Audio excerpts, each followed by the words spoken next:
Professor, o senhor citou que não é uma exclusividade do nosso governo brasileiro esse negacionismo científico, mas eu gostaria de te perguntar o seguinte. Nós chegamos no ponto de termos obscurantismo científico sendo promovido pelo alto escalão do governo brasileiro de forma explícita na mídia. Quando o senhor percebeu que estava havendo esse movimento por parte do governo, ainda quando o senhor estava como diretor do INPE? Bom, Sofia, uma coisa certamente nós não podemos dizer do presidente Bolsonaro, que ele enganou seus eleitores. Ele não enganou, certo? Ele sempre falava o que ele ia fazer, certo? Ele sempre contestava as questões do meio ambiente, sempre contestou o aquecimento global. Muita gente sabia, não sabia, mas muita gente sabia que o guru dele, que o instruía muito, é esse senhor Olavo de Carvalho, que é um dos grandes negacionistas que nós temos, né? E a minha preocupação começou logo depois que ele foi eleito, né? Eu posso dizer que realmente talvez não deveria ter feito, mas eu fiz uma certa campanha entre amigos para não votarem nele. Não disse em quem tinha votado, teria que votar até antes do primeiro turno, mas ele dizia claramente o que pensava. Do ponto de vista de política, inclusive, ele fez aquele elogio ao general Ustra, que foi uma pessoa terrível, né, no regime militar. Então, mas, infelizmente, nossos concidadãos achavam que ele seria uma esperança e votaram nele. Logo depois da eleição, teve uma manifestação na imprensa, aliás, foi uma entrevista do chanceler Ernesto Araújo, quando ele ia ser indicado, né? E ele falou fortemente contra o aquecimento global, certo?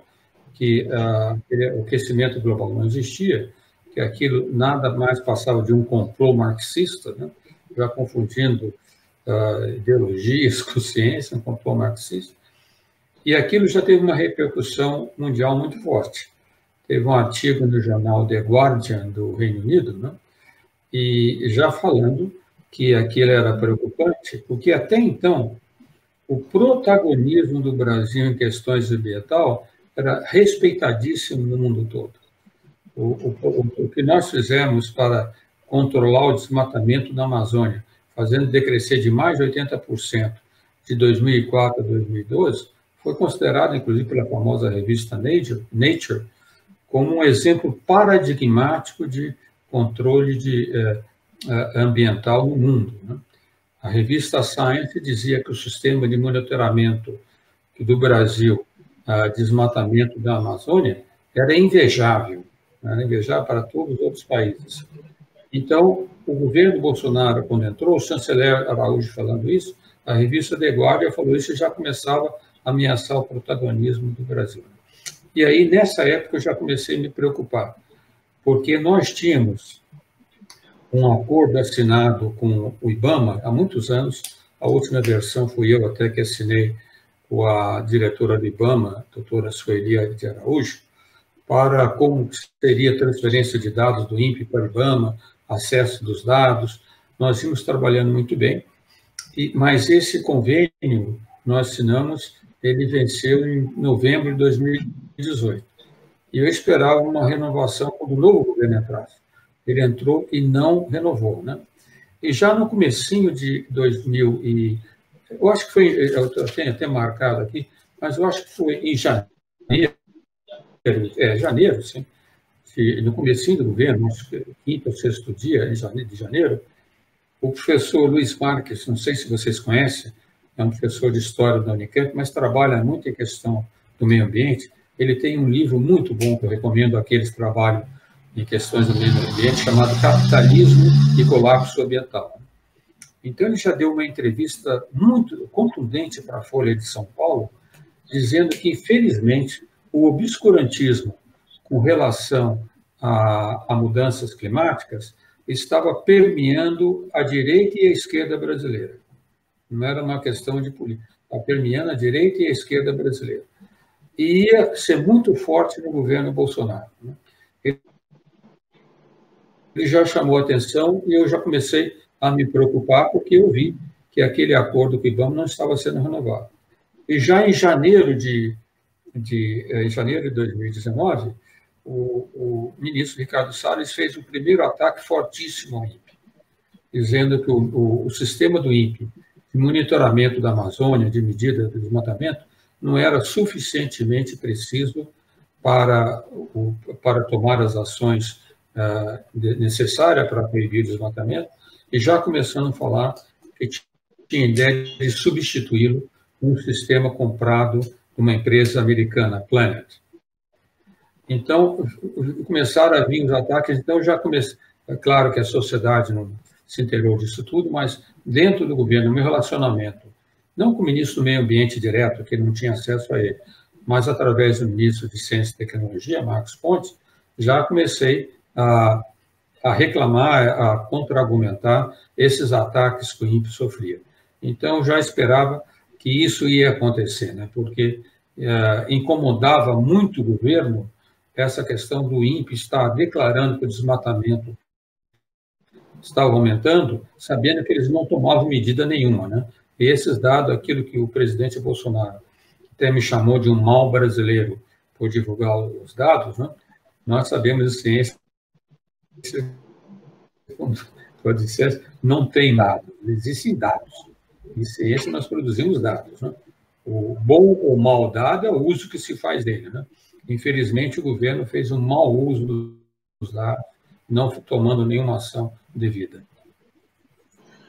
Professor, o que mais me surpreende nessa história toda é porque nós temos militares ocupando o alto escalão do governo, né? E, assim, pessoas que historicamente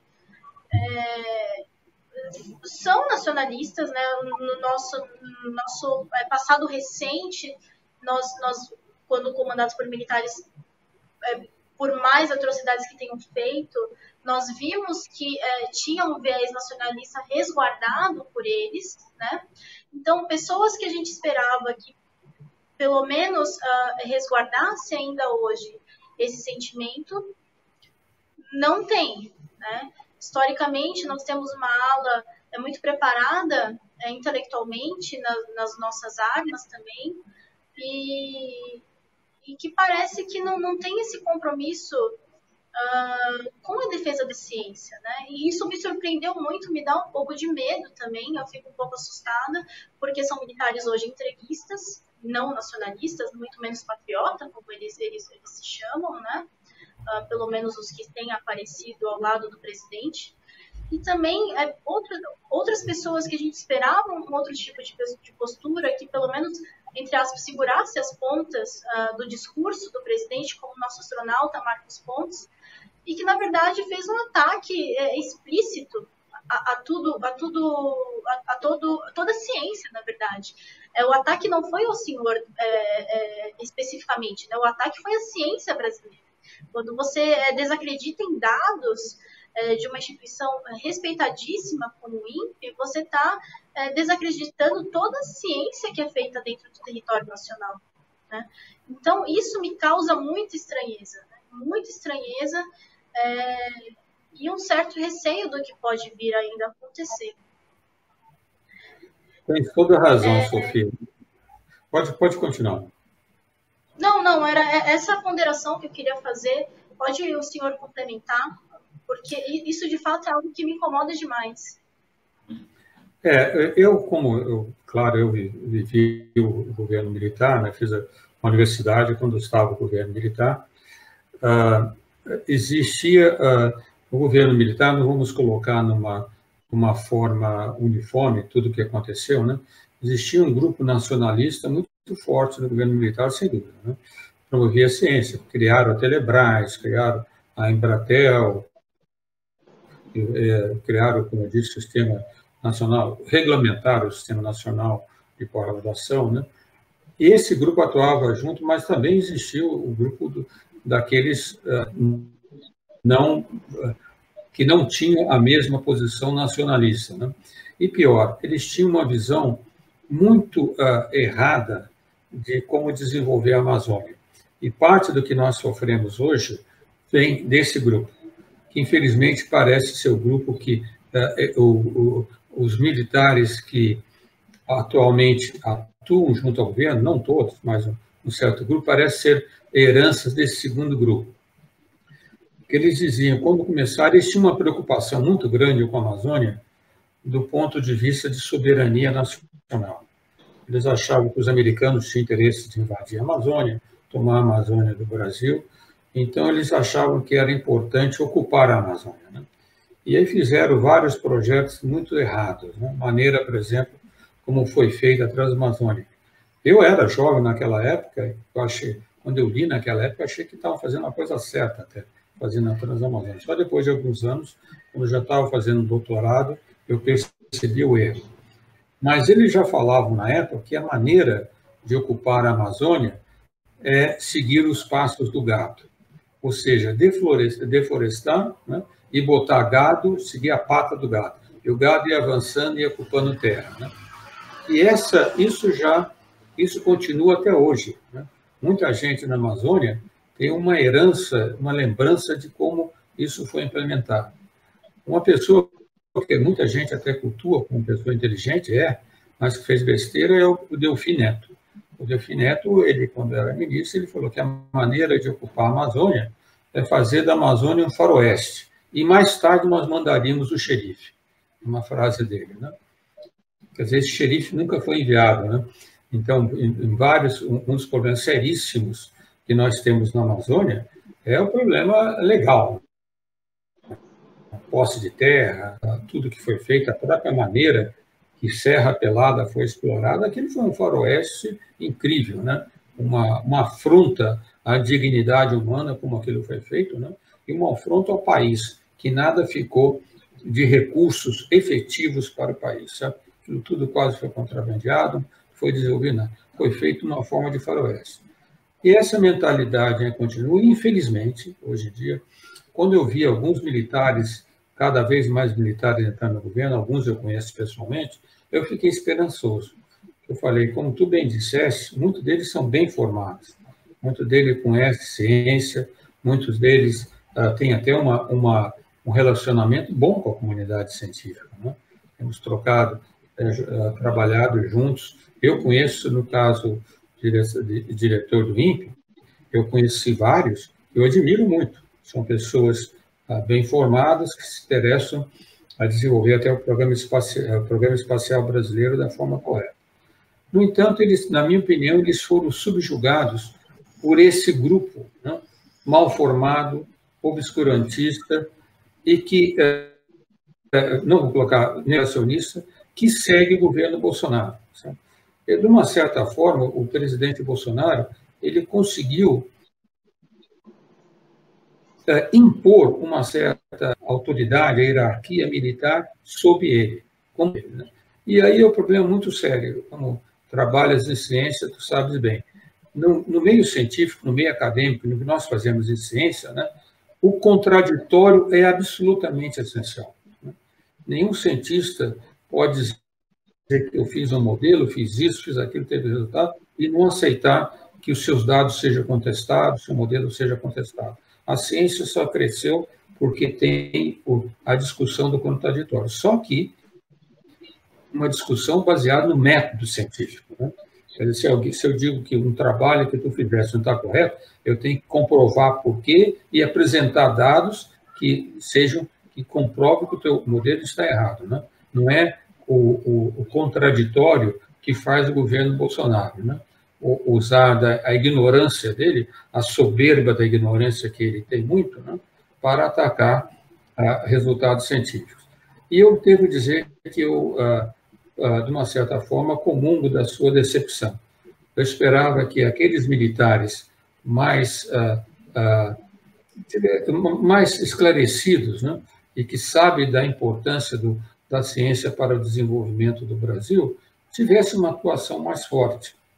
O próprio ministro Marcos Pontes, ele nunca contestou os dados do INPE. Todas as vezes que ele foi perguntado, ele dizia que não tinha nada, que acreditava nos dados do INPE. No entanto, quando o confronto com o Bolsonaro chegou, a primeira palavra que ele falou foi: bom, entendo as dúvidas do presidente Bolsonaro. Né? Então, ele preferiu não enfrentar o presidente, não sei se para se resguardar, não, e atacar o INPE de uma certa forma. E tu disseste bem, o que foi feito não foi um ataque a mim, somente ao INPE, foi toda a ciência brasileira, porque o absurdo, ele estava desacreditando o resultado numa instituição do governo. E pior ainda, não sei se todos lembram, ele disse na coletiva para a imprensa exterior que provavelmente eu estava trabalhando a favor de uma ONG internacional contra os interesses do Brasil. Sabe? Ora, muitas pessoas não sabem como funciona o serviço público.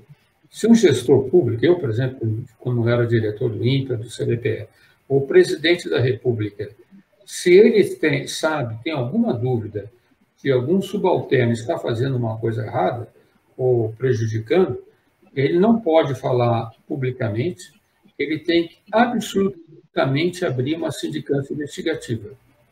Se ele não fizer isso, ele está prevaricando. Então, o presidente Bolsonaro preferiu prevaricar, porque eu o desafiei a abrir uma sindicância investigativa contra mim, ele não fez, e começou, então, a falar na imprensa, falar aos outros, que seria um dos traidores da pátria. Né? Isso é muito ruim e mostra, infelizmente, o caráter da pessoa que está dirigindo.